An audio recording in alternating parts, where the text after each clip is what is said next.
So it turns out Callum was right. Video games these days, especially if they're made in the West, tend to just be ugly because they are prioritizing graphical fidelity over actual aesthetic content.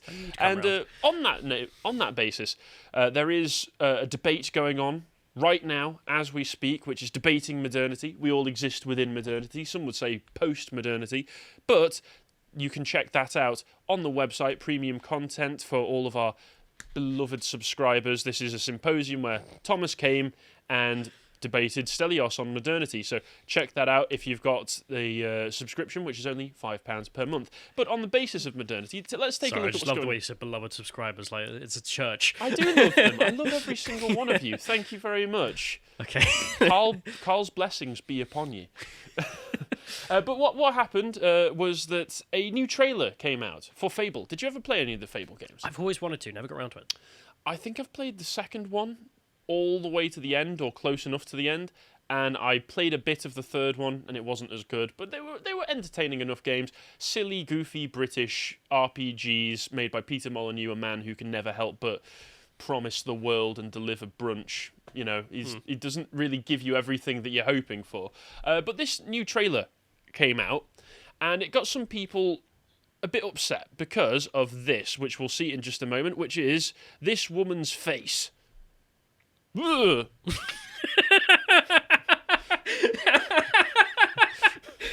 Okay, yeah, you got me. That was pretty spooky. Terrifying, right?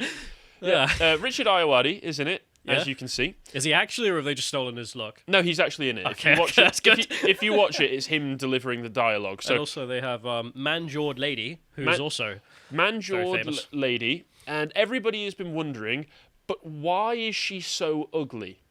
And there's been a lot of theories put out there, including it's woke, it's trying to pander to the rainbow crowd, it's going against the male gaze, all of these different things, which could be true. Sarkeesian's new job. Maybe she does still have a sadly oversized influence in the gaming industry. She still gives speeches at gaming awards shows. What is she and doing such. these days? I looked into it actually. Let me tell you what she's doing. She gave a speech about at the GNC, which was some kind of gaming developer conference, talking about how diversity quotas didn't go far enough. Yeah, clearly. Yes, but some people are the wondering. Ugs aren't represented. Yeah, people are just wondering why it is that this is so ugly. Here's the image. Making female game characters really unattractive. It is a particularly bad screenshot, isn't it? I mean, it really does look like almost orcish.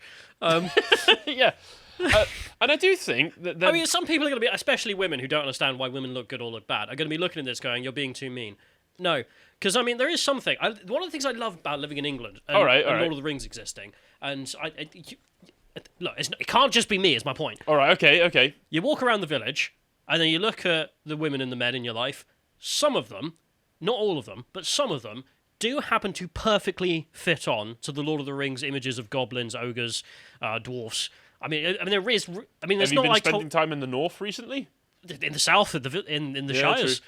Especially. Well, I mean, where I'm from, you can go to the local football pitch whenever there's been a game that's just finished, and when it's just finished and everybody's pouring out, you will just see an army of Baz.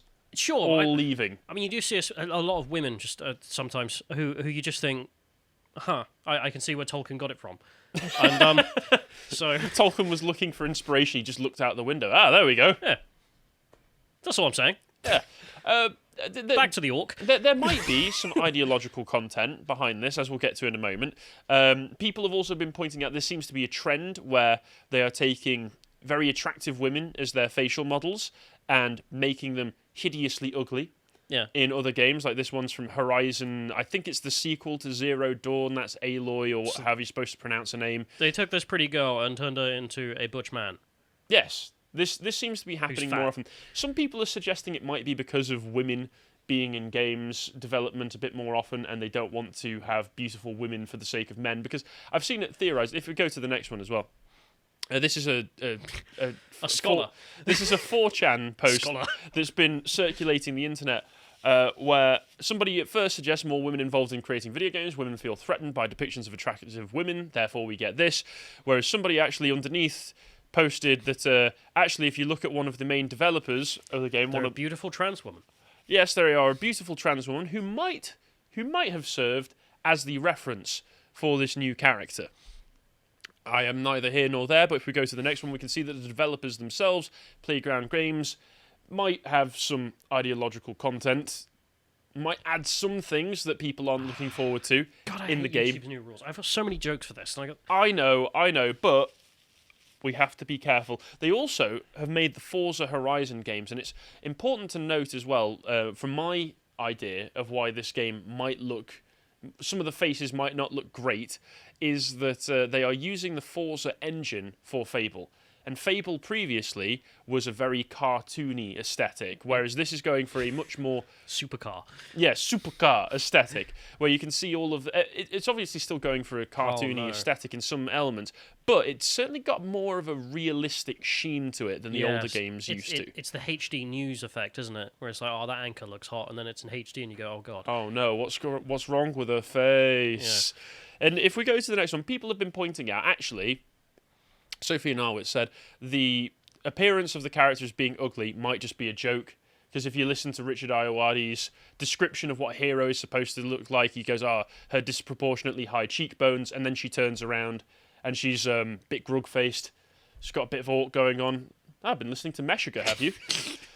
And everything's supposed to be ugly. This is maybe true. I mean, if we go to an image of the previous games in the next one, there have been attractive-looking characters in the past who are cartoonish but not horrendously ugly, but they are relatively the exception. But at the same time, I look at this and go, the style is very different, though. You can see it's way more cartoonish than this latest one. And then I thought, hold up, this is a trend because...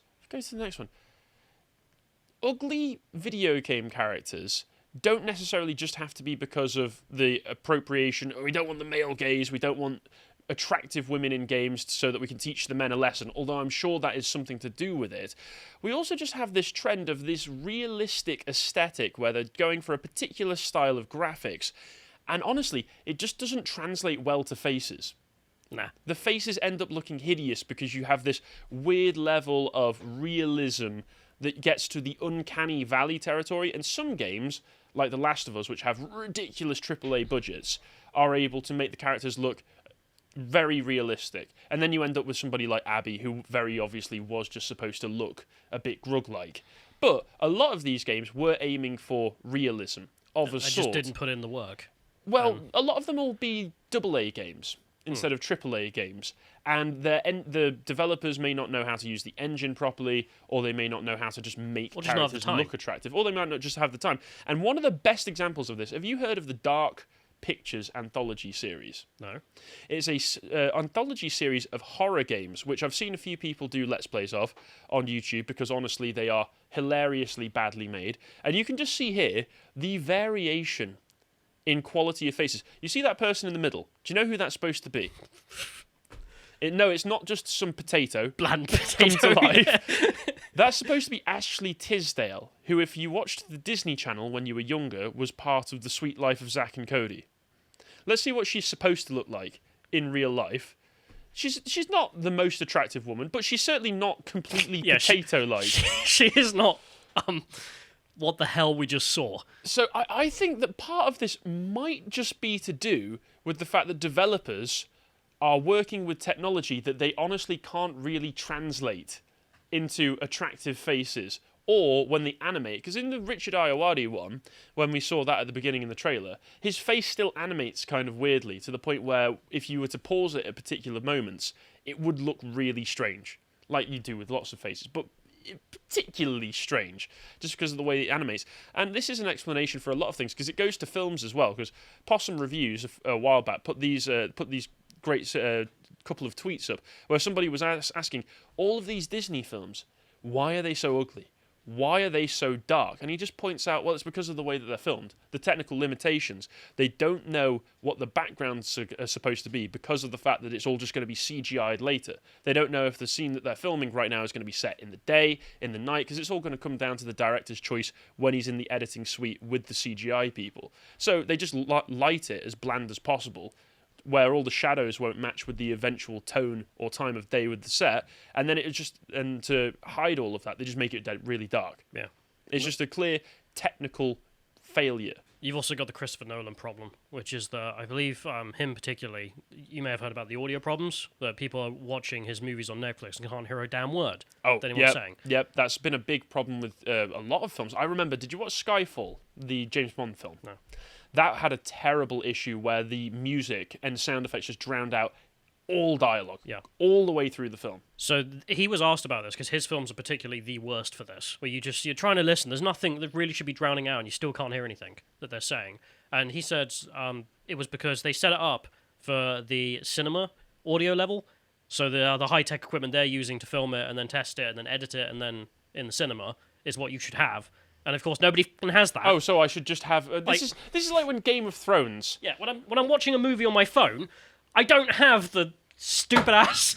Jesus Christ! I love that case. No, that's all right then. It won't break. But I don't have your stupid surround sound. Even if I'm watching it on a television, yeah, most people don't have that. They've got TV speakers, or at the most, like I do, a sound bar. And I imagine the same thing's happening with the images. Yeah, this is like Game of Thrones as well. Series 8 that everybody hated.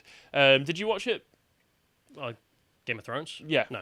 There was a particularly notorious episode in the last series where it's supposed to be this gigantic battle episode. It's the one that everything was leading up to. The villains, the supernatural villains that had been set up from the very first scene of the very first episode, were finally engaging with the entirety of Westeros in one grand battle. And nobody could see a thing because of how dark the picture was. And when asked about it, the editors and the lighting engineers and the people who worked on it said, oh, well, we lit it for these specific kind of televisions that have a particular kind of ability to show dark light without being able to, without being too dark. You don't have an 8K it's OLED? Complete BS. It's complete BS. No, I don't. Yeah, so we set it up for essentially a cinema screen. But nobody has a cinema screen at home. So, yeah, a lot of this stuff to do with ugly video game characters probably does have political content to it. Probably is a lot of the people involved in these companies saying, we don't want you to be able to look at attractive women because you're an evil man. But a lot of it is probably also due to just complete technical incompetence.